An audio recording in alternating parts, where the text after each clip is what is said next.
سلک علاج زمونږ د خوارو د دردونو وکړئ. ژوند مو په داسې مقدس عبادتونو وکړئ. د یو هیواد یو باشنده خپل محافظ وجلې، ماتم پرې وکړئ خیر خو پیل یې د سازونو وکړئ. او جنګ نه مو نه منع کوم ویې کړئ، خو دومره ده چې یا یې په سترګو وکړئ یا یې په ګلونو وکړئ. او دا ټوپک کېږدئ سر خوړلی دی قلم ته لاس کړئ.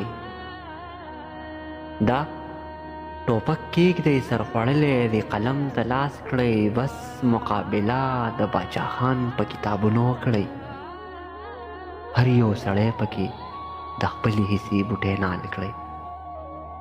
هر یو سړی پکې د خپلې حصې بوټی نال کړئ. لږ غوندې رحم په دې دنګو دنګو غرونو وکړئ.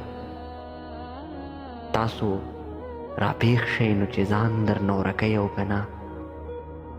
تاسو راپېښ شئ نو چې ځان درنه ورکوي او که نه. چرته ازمیښت د ابراهیم په عادتونو وکړئ. چرته ازمیښت د ابراهیم په عادتونو وکړئ.